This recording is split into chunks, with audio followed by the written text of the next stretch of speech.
I'll start with my own family since I always have a tendency to forget them. Brent, that had surgery this past Tuesday, is home and doing well. He's still sore, but in recovery. Uh, any of you have ever had the uh, type surgery he had where they don't open you up but stick holes all in you and blow you up like a balloon? That's giving him quite a bit of problem, but he's recovering. Holly has an appointment with her orthopedic surgeon in Birmingham, or orthopedic guy in Birmingham, Wednesday, and from there they hope they'll get a date for her surgery. And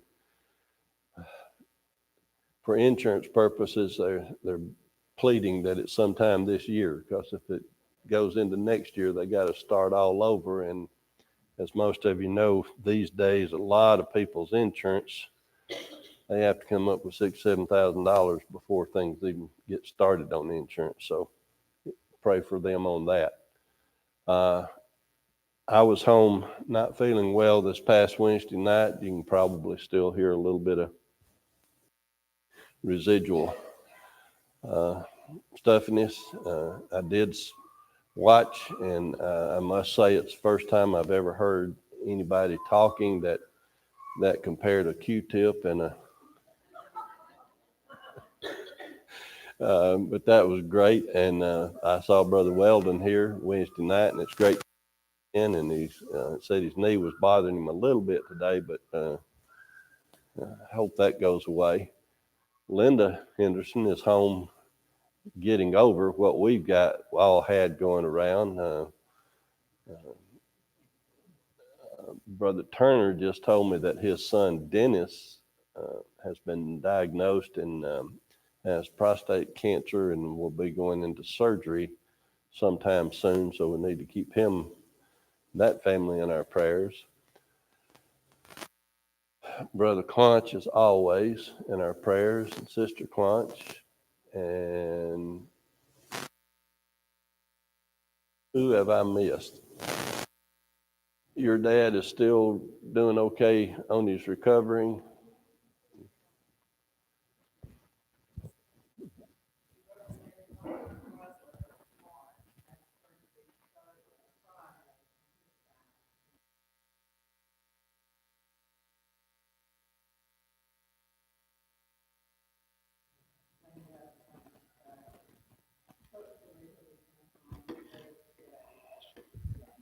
Leave it there. My technical guru says I have to do things a little bit different. So, Brother Grant, would you lead us in a prayer then before we begin our class, please?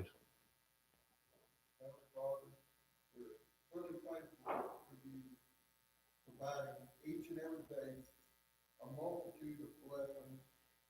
The greatest blessing being the salvation provided by our Lord and Savior Jesus Christ. Father, we pray for those who are sick or injured, that it is your will you please restore them to their health. And we pray for those who are having surgery or recovering from surgeries, that your healing hand will be upon them. Father, we pray that your word will guide us in all that we do in every day of our life, and that we will gain much wisdom and respect for you from this lesson that we are about to hear this morning. Father, we do thank you for loving us in spite of our many weaknesses, and we pray that we will be better children from you and be more obedient each and every day. Father, we love you, we thank you, and we do pray this prayer to you in the name of our Lord and our Savior, Jesus Christ. Amen. Lisa. Remember Lisa in your prayers. I knew I'd forget somebody. So, and there's probably another one or two that y'all know about. But Numbers chapter 32. Numbers 32.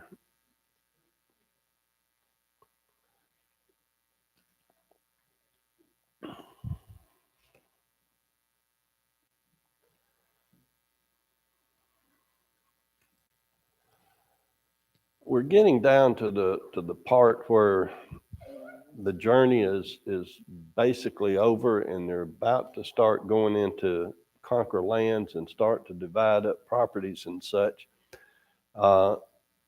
In chapter 32, it says, "Now the children of Reuben and the children of Gad had a very great multitude of cattle, and when they saw the land of Jazer and the land of Gilead, that behold, the place was a place for cattle. The children of Gad and the children of Reuben came and spake unto Moses and to Eleazar the priest and to the princes of the congregation, saying," skip a verse, verse 4, "Even the country which the Lord smote before the congregation of Israel is a land for cattle, and thy servants have cattle. Wherefore, said they, if we have found grace in thy sight, let this land be given unto thy servants for a possession, and bring us not over Jordan." Now, the reason I started out the way I did is the journey is almost over. Remember that Miriam, Aaron, they've died. Moses has been told that he needs to go up to Mount Nebo and look over the land, and next book he's going to die. So they're getting close to where things are starting to culminate into them going into the promised land. Now, the promised land from the very outset was going to be the land of Canaan, which was going to be on the west side. Well, let me back up. Somebody tell me the eastern boundary of Canaan at this time by a waterway. I'm sorry? The Jordan River. Now, if you can imagine me, I didn't bring the maps or anything, so just imagine that I'm going to be a map here. And we've got the Jordan River from like right through here. What is at the bottom of the Jordan River? Jordan River runs into what? Dead Sea. What's not at the very tip top, because there's another little place up there, but what is basically the head of the Jordan River in this respect? Sea of Galilee or Chinnereth. It goes by a couple of different names. So you've got this Sea of Galilee, the Jordan River, and the Dead Sea. That's going to be your western boundary to the land of Canaan. So where was Moses told to go? Where is Mount Nebo in all of this? Again, with me, the map, we've got the Dead Sea here and the Jordan River here. Where would Mount Nebo be? Just east and slightly north of the Dead Sea area, because he's going to be able to look over into the land of Canaan, and they're going to be stationing there to go in, because in contrast, where is Jericho, the first place that they go into? It is just across the Jordan River to the west of the Jordan River. Now and when they say give us this land, where as they're coming up around the Dead Sea, this area would be the area of Moab.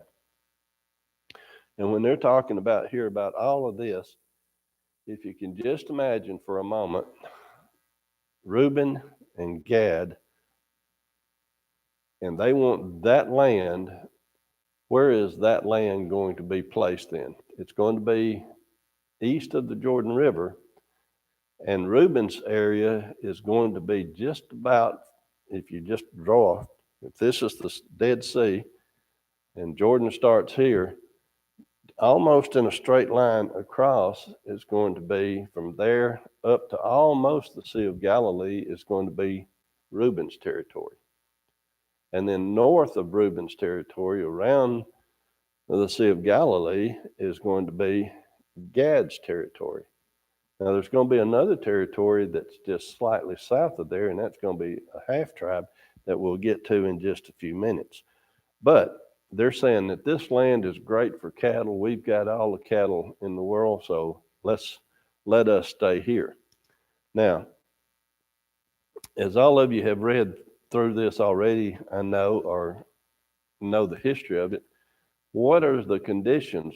What will allow them to stay in that land versus being made to cross over and divide up the rest of the land? If they will go to war and help the others, they're not going to get a free ride out of this. They're not going to make this whole trip and then say, okay, y'all can settle here, now we'll go take care of the rest of the business. It is still a unified front to go in and take that promised land to divide among everybody. So the ones that are going to stay east of the Jordan, that are going to be allowed to stay east, they still got to go fight and help the rest of them before they come back and settle. When we look at verse 33 of chapter 32, it says, "And Moses gave unto them, even unto the children of Gad and the children of Reuben, and unto the half the tribe of Manasseh, the son of Joseph, the kingdom of Sihon, king of the Amorites, and the king of Og, king of Bashan, the land with the cities thereof in the coast, even the cities of the country round about." So the half tribe of Manasseh is now going to be just south of where Reuben was, down here at where Moab was when they came through. So now you got the half tribe, the full tribe of Reuben, and the full tribe of Gad in that sequence. Questions or comments then on this chapter, or making fun of my map, or whatever you want to do? Okay. Yep.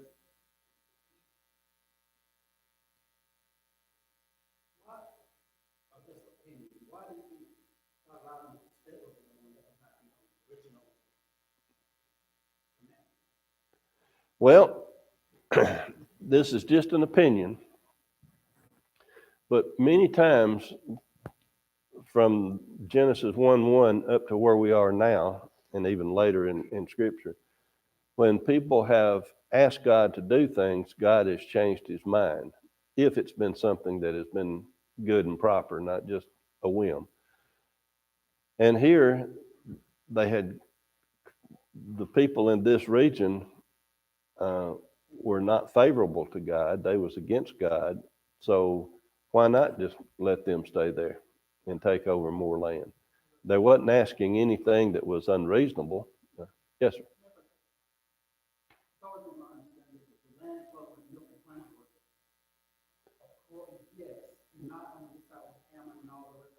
Yes, sir.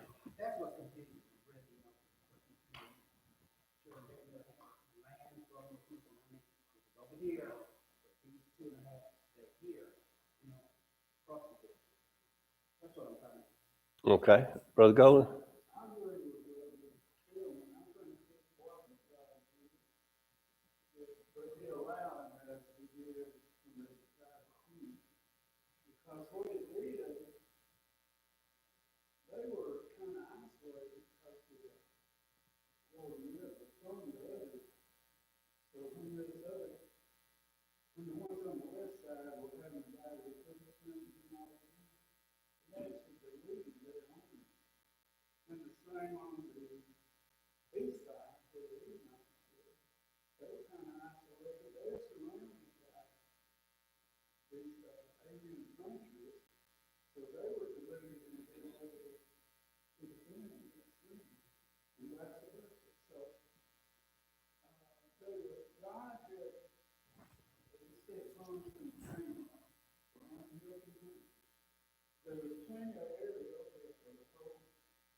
Okay.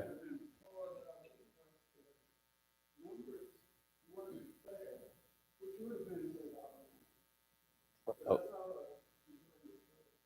okay. Brother Clunch was chomping at the bit.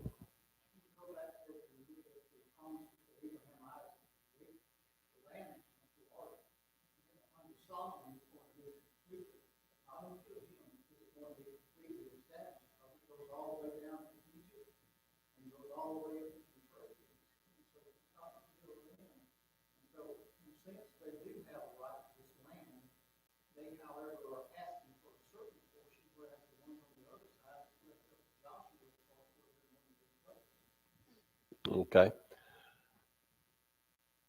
Let me take you to a verse that I think backs up what I'm saying a little bit, and that he, if you want to use the phrase acquiesced or gave in or allowed it.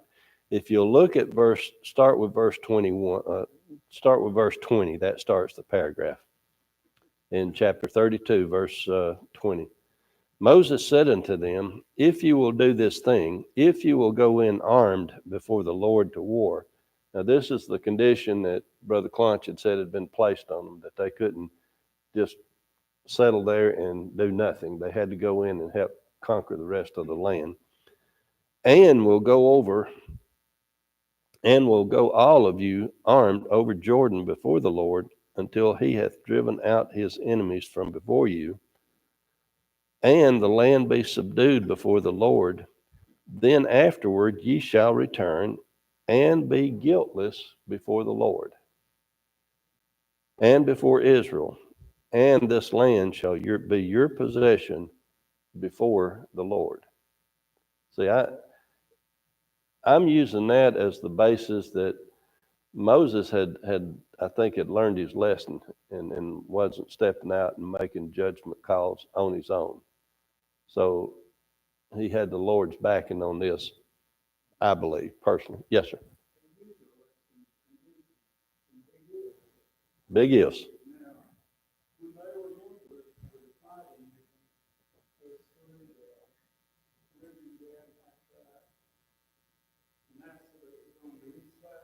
Mm-hmm. Yep. When they went over the hill, they sent 47,000. So that left 70,000 sure that they were going to defend the so-called fortified cities and their children. So they didn't send for that thing.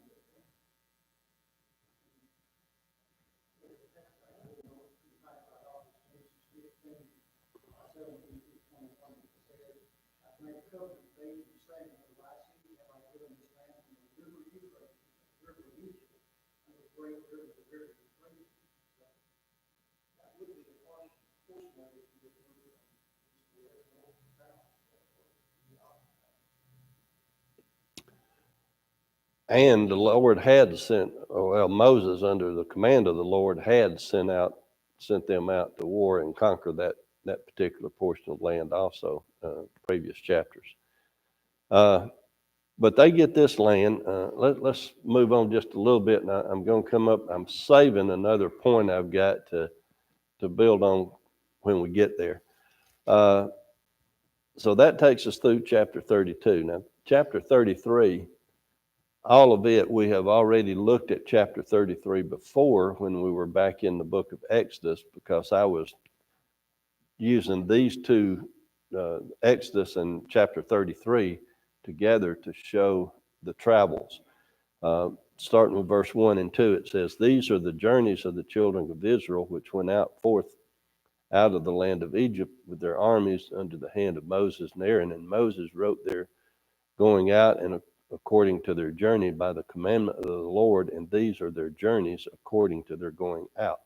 So starting with verse 3 on down, it is basically like reading a diary of their trip. And that's what 33 is all about. When we get down to verse 49 in this chapter, now this is getting to be some important stuff. The rest of it is the trip. I've said they've already ended the trip, or basically ended the trip, getting ready to go into the land. And look what it says in verse 49. They pitched by Jordan from Beth Jeshimoth even unto Abel Shittim in the plains of Moab. They pitched by the river Jordan, which is just at this point, it's going to be just north of the Dead Sea, where the Jordan starts to empty into the Dead Sea, because Beth Shemesh, if you look at me being if this is the Dead Sea, Beth Shemesh is just about right at the junction of the Jordan River and the Dead Sea. And then from there, Abel Shittim in the plains of Moab. So from there, you go east to a little north and I guess you'd say more northeast, from Beth Shemesh, Beth Jeshimoth unto Abel Shittim. Does anybody know how far distance that is? And I think this is very important. It's about 5 miles. Now, if you think about it for just a minute, why I think that is important is that how many people do we have at this juncture in their travels? Just before they start dividing up the land and going into Canaan, they have traveled, they've been numbered in Numbers 1, and then they've been numbered again, and they've only lost roughly a couple of thousand people. And our best guess or our best estimate of numbers of people would be how many? I'm sorry? 2 million plus people. Now, add to that 2 million plus people cattle. Remember the chapter that we just read? Reuben and Gad had a great number of cattle and they wanted to settle here. So if you can just imagine how many acres of land or how many square miles of land would you need to safely house over 2 million people and all those animals? Yes, sir.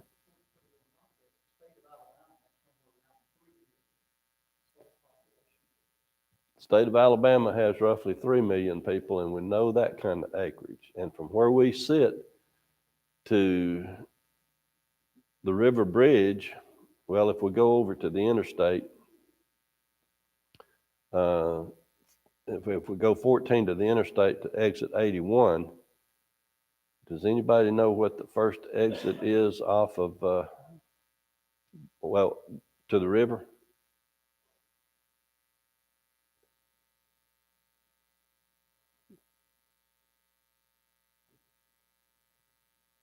Nobody know? It would be roughly exit 70. If there was an exit right on the river, it would be somewhere in the neighborhood of 70. That's 11 miles. So let's back up, or let's go farther south. Instead of taking the 181 exit north of Prattville, let's take the Cobbs Ford Road exit at Prattville. From there to the river bridge is about 6 miles, 5 or 6 miles. Now, they don't house in a straight line. They've got to have feeding territory for all the animals. So if you just say that they roughly are a 5 mile long, 5 mile, 5 by 5 by 5, how many square miles is that? 5 miles by 5 miles by 5 miles. It'd be 25 square miles, and if you put it in a cube, it would be 125. So you don't do a cube, you don't do height, weight, but just in square miles, that's about 25 square miles that it takes to house that many people safely and for them to find food and do what they do on a daily basis.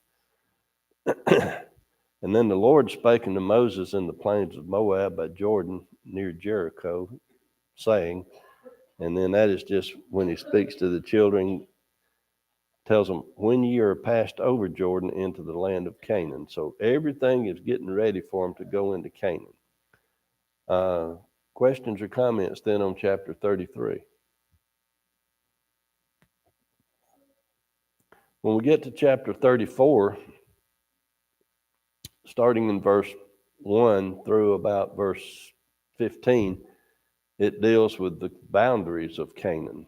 We're not going to take time to look at the boundaries because, in essence, they name place, place, place, place, place. But if we just look at that map, we can roughly say from the southern boundary would be the wilderness of Zin.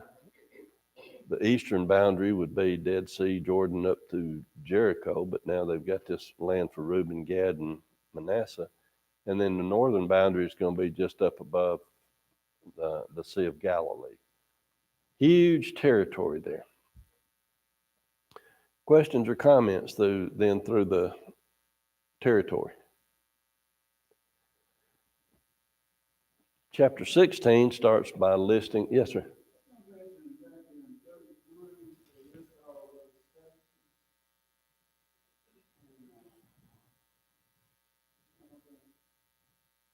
Yeah,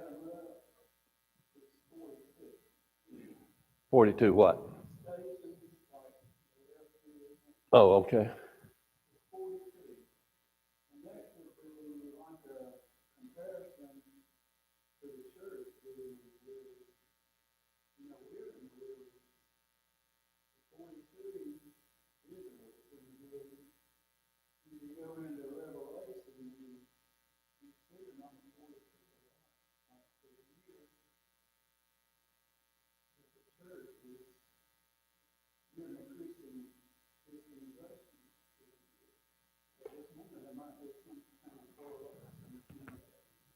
Well, if you're trying to get into the numerology end of it, dealing with that, once they go into and conquer all the land and everything, how many cities are given to the Levites, excluding the cities of refuge?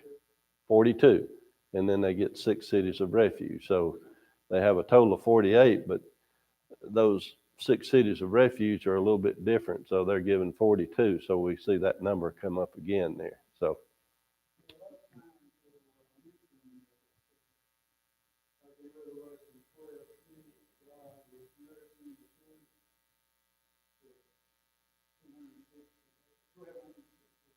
and you can back that up by going into Daniel also when you take those together.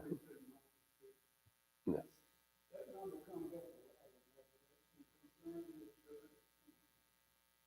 Yeah, there's a lot of numbers in the Bible that repeat 3, 7, 42, 3.5. Yeah. Anything else then? Okay. When we get down to verse 16 of chapter 34, it starts dealing with list of the tribal chiefs.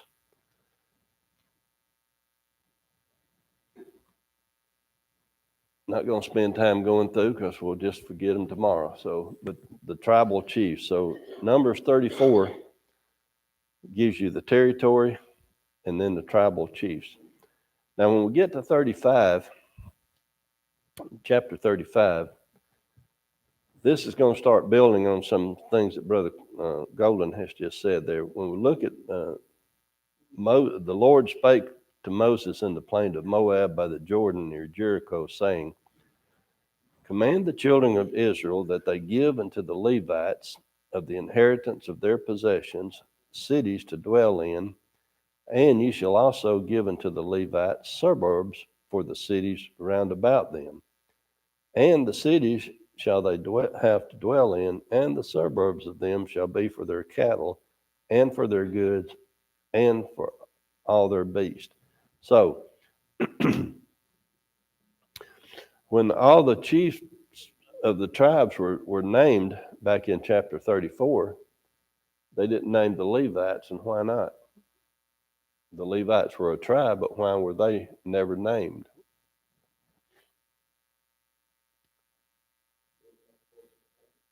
They did not get a possession per se. Even when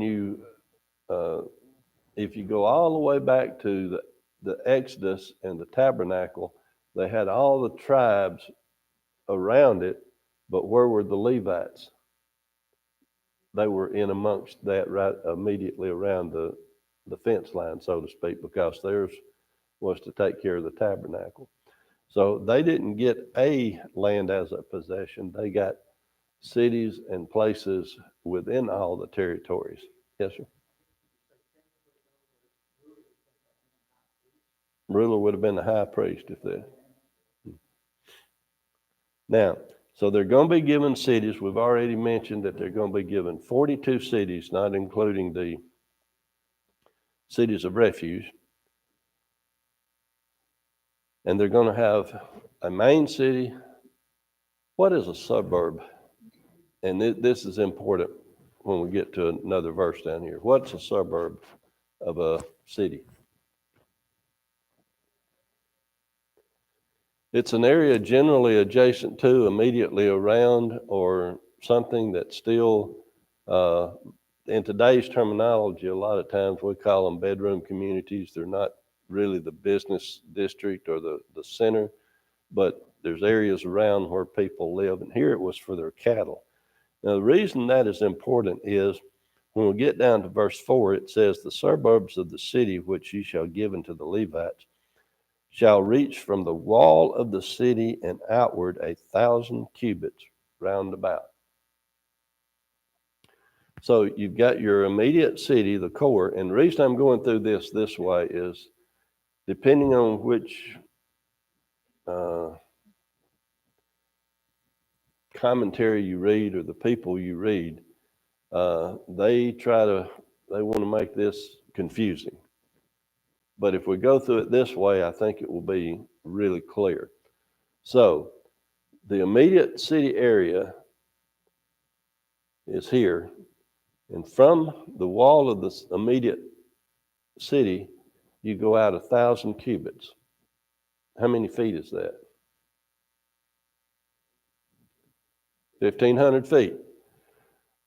That's how far the suburb reaches. Now, and verse 5, ye shall measure from without the city on the east side 2,000 cubits, on the south side 2,000 cubits, on the west side 2,000 cubits, and on the north side 2,000 cubits.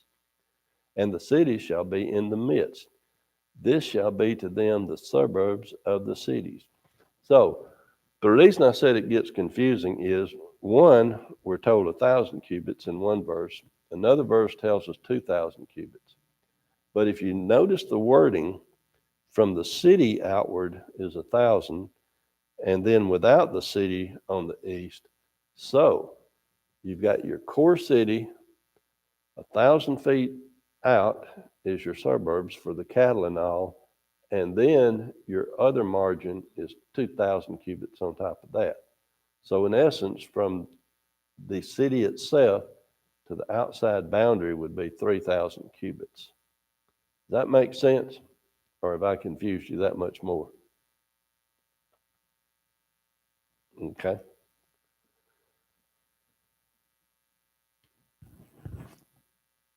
And among the cities which you shall give unto the Levites, there shall be 6 cities for refuge, which ye shall appoint for the manslayer, that he may flee thither, and to them ye shall add 42 cities. So we've got the 42 cities for the Levites, the 6 cities of refuge.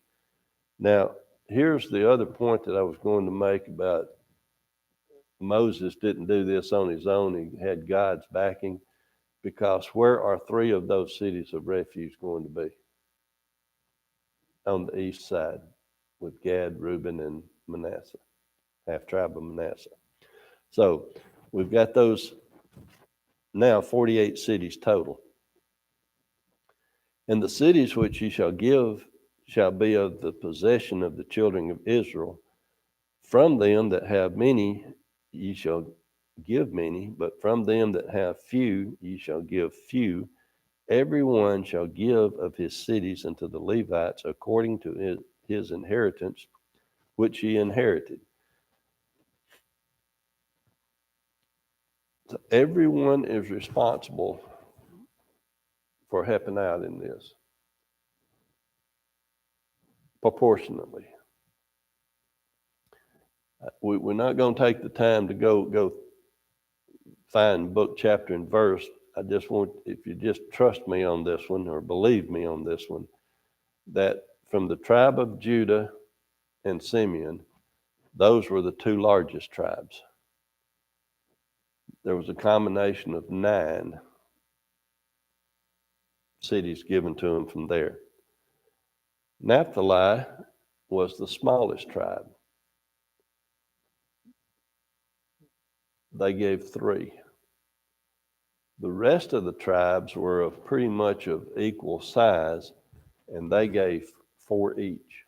So if you add up all your numbers, you come to the magic number that we've been talking about. So they gave proportionately. Questions, comments? Brother Golden, Brother Clunch.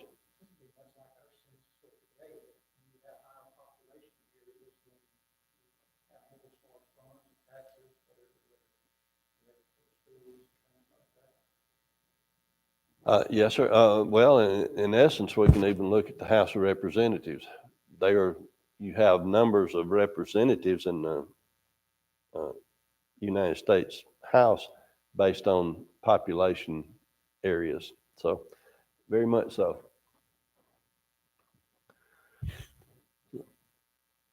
Picking up with verse 11, it really gets to me interesting. Then ye shall appoint you cities to be cities of refuge for you, that the slayer may flee thither, which killeth any person at unawares. Exodus, Brother Joel, if you would, go back to Exodus 21 and verse 13 and read that. Exodus 21, verse 13.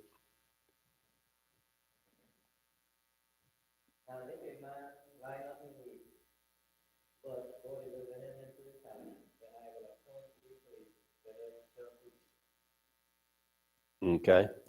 So in essence, if we look at it in our courts today, there is, and we're not going to go through all levels of it, but basically there is a term called premeditated murder, and then there is one called negligent homicide. Those would be your basic 2 extremes on that, but in our court system, we've got a plethora in between.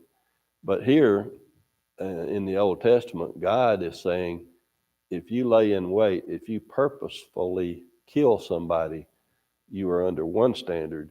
And if you accidentally kill somebody, you're going to be under a different standard. And the city of refuge was for that person who killed unawares, or the accidental killing. And they shall be unto you cities of for refuge for the avenger, that the manslayer die not until he stand before the congregation in judgment.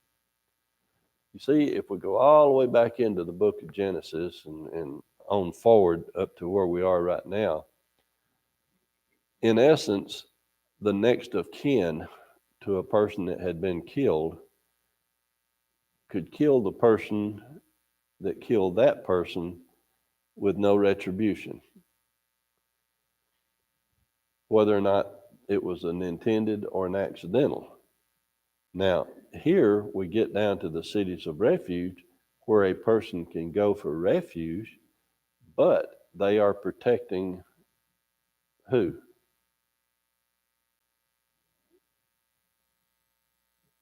The manslayer in total, or the manslayer accidental?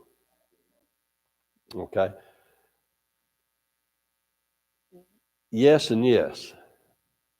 As we go on through here, if somebody killed somebody on purpose and ran to the city of refuge, the avenger of blood cannot go into the city of refuge and kill anybody. If he is in there, what takes place? Until he stand before the congregation in judgment. So, if the people in that's appointed in that city, which was generally the judges or the priests, if they determine that the guy killed on purpose, that was premeditated, they put him out of the city. And then the avenger is free to do what he wants. But nobody can be killed inside the city of refuge. Now, if they deem the person did it accidentally or was not guilty of the crime of murder, as we call it, he is allowed to stay in the city, and the avenger cannot come in the city. And as we read on further, they stay there until that priest dies, and then they're free to go back to their own territory, and their sentence is then complete.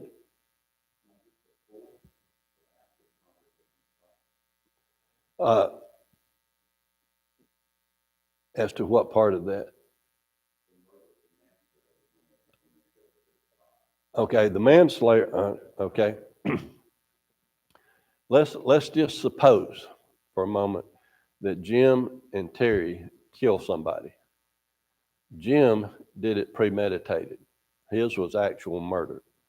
Terry was accidental. They both go to the city of refuge. They're inside the gate. They're inside the city of refuge.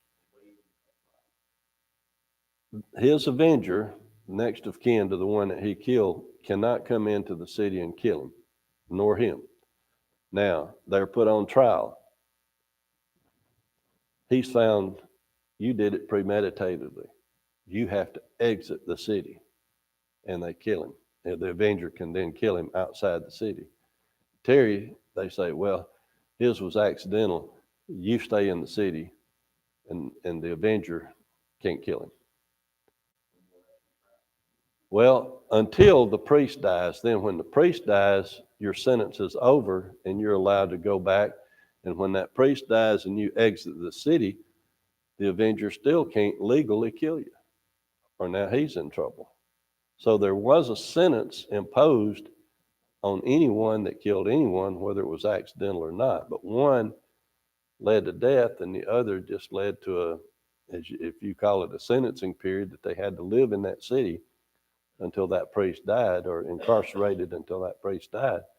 Then he's set free. Brother Clunch?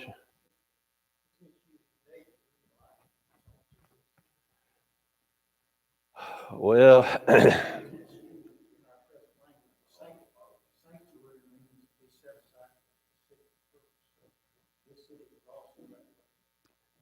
the religious world that uses the policy of sanctuary, and there's a number of them where people can go into a specific church building and be included under sanctuary, and cops and things cannot go in.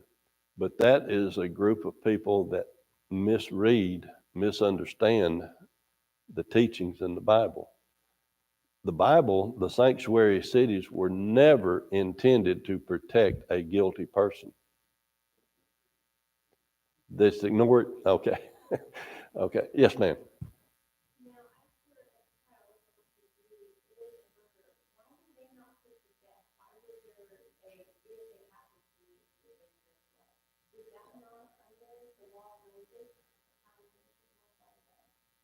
Well, in my opinion, when they put them outside the city, they know the Avenger's going to take care of it.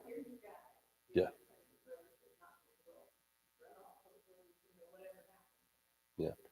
Because under the old law, getting up to this point, maybe a little bit later, the responsibility lay on the next of kin.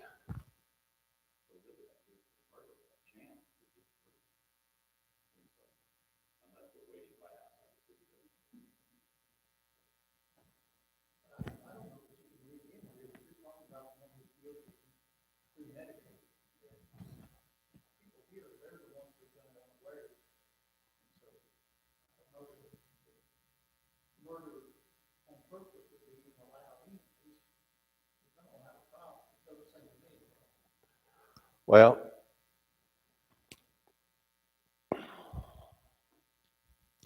Brother Clunch just made the comment that the premeditated wouldn't be allowed in, but how do they know how do they know that until the trial? But the whole point of the sanctuary city was to allow a process to take place, and for the innocent, well, not innocent, but the one that didn't do it on purpose, not to have to pay too high a price. But as also Brother Clark said, in today's society, those cities, counties, and states that we have in the United States that are sanctuary cities, they're doing it all for the wrong reason. They protect guilty. I probably shouldn't go there, but I am, based on what we've already said. Just within the past month or so, there was a person that had been arrested numerous times that was an illegal immigrant. I'm not even going to call them immigrants. If they're illegal, they're not immigrants. They're illegal aliens, if you call them by their proper terms. In our country, that had been arrested several times for serious crimes, rape, assault, etc. ICE had put out a request for them to hold them and let them come and get them. It had been denied one time. They was arrested again for another violent crime. ICE sent in a request. They were released a second time. The third time they were arrested, it is because of murder. They killed somebody. Should there be any place in our country that turns their back on a legal law enforcement agency and protects a guilty person?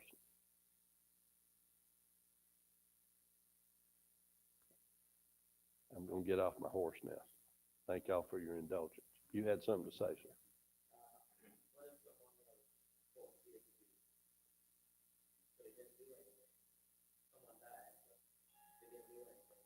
Well,